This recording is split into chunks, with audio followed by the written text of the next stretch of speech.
Welcome to the D-Post for All Season Sports Show. I'm Drew Rubenstein, and I'm joined with publisher Dave Raese. And Dave, in addition to the football team's up and down season, the other hot topic recently has been Oliver Luck. He was mentioned for the Stanford job a little more than a year ago, and now it's Texas. The Lost Dodds is leaving by August of 2014, and Oliver Luck's name has popped up. Do you think Texas is interested in Oliver Luck? I would imagine they're interested in him. I think, that Mr. Dodds, he's been there for a long time. He was the one that hired their present football coach, Mac Brown, and so he may have had an edict of, either resigning or getting rid of the football coach, and he may have sort of fallen on the sword, so to speak. So I would imagine that, unless Texas really has an unbelievable turnaround, that the AD's first job, new AD at Texas' first job, will to be search for a football coach. So I guess, based on Oliver Luck's experience here, that's what he's done before, and so maybe they think he'll be the right guy to do it there too. And that kind of goes into the next part of the question of Oliver has been a guy that during his tenure at West Virginia has not been afraid to make changes. Nope. So do you think he would be interested should a school like Texas come calling? Oh, I would think so. I mean, Texas is, from what I hear, Austin's a beautiful place. Texas is one of the top institutions in the country, he spent many years in Texas. I would think that'd be almost an opportunity to pass up. I mean, it's like when Rich Rodriguez left or John Beilein left, they went to Michigan. Those are great schools and great chances for him, and I think Oliver would have to look long and hard at that. Absolutely. I mean, it's when you look at the financials, Texas is significantly higher than any other college athletic department. So, I mean, they're playing at a completely different level. This isn't the first time Oliver has come up for jobs. It's been Stanford. It's been different commissioner jobs. What do you think makes him attractive, or at least keeps bringing his name up into conversation and when jobs like this pop up? Well, Oliver Luck is a very intelligent, very personal person. He makes a very good appearance and a public appearance. His, explaining the logics of the move to the Big 12, I don't think anybody could argue with, or things like that. Now, how things are going on, some other things, is a little bit questionable, but, that'll be sort of sorted out later. But I think, some big schools are a little bit impatient, and I think if you're looking for a man of action, he might be the guy. He's made, not only football coach, but volleyball, baseball. He's made a lot of changes, and because he felt that's what needed to be done. And I think sometimes maybe a school like Texas is looking for some guy who will make changes, and because he realizes that's the way to change things and make them better. That kind of goes into my next question here. He's been at West Virginia 2.5 years.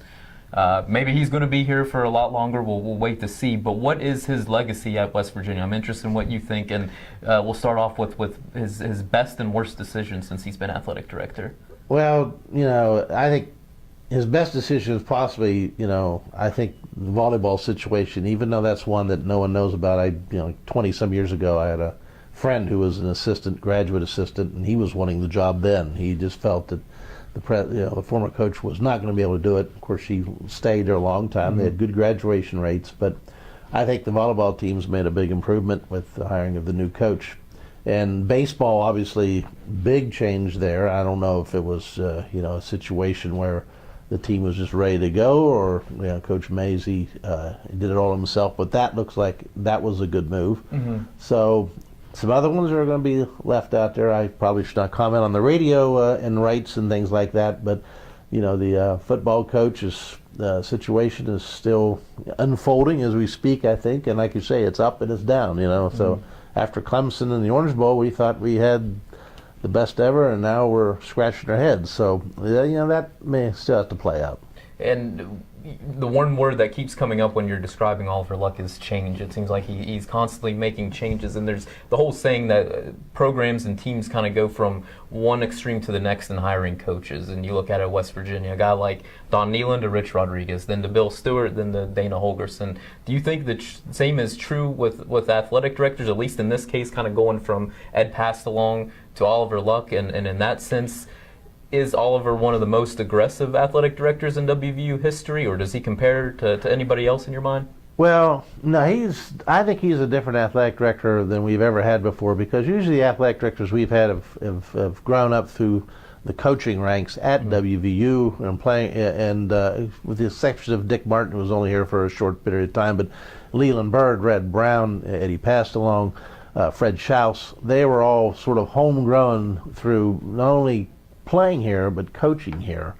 You know, Oliver played here, but then he never coached here, and I don't know if he's been a coach. He's always been a league administrator Right. of some type, or things like More on the that. So business he's side of a little things. bit, a little bit different background, and maybe even younger than the other athletic directors when they first started their job. Though I speak off the top of my head on that.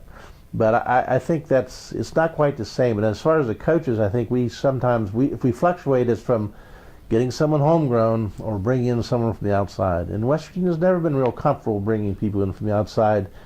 You know, we like to have our guys already picked out. You know, Gail Callett and Bobby Huggins were very close to the same thing. Both had great success at Cincinnati. While they were there was a great clamor to get them here, and we ended up getting both of them. Rich Rodriguez, there was a lot of support for him to Right. come here, and so John Beeline was probably the only guy that no one really knew a lot about, and so I think we like to keep it familiar, sort of like in West Virginia sports. And I would agree there that the same is true with Oliver Luck. I think he was a name that you heard as soon as Ed Passalong started to retire. So it's going to be interesting to see what happens as Texas navigates through this athletic director search. Dave, appreciate your time, Thank you. please continue to check thedpost.com for all the latest on the Mountaineers. Thanks for watching.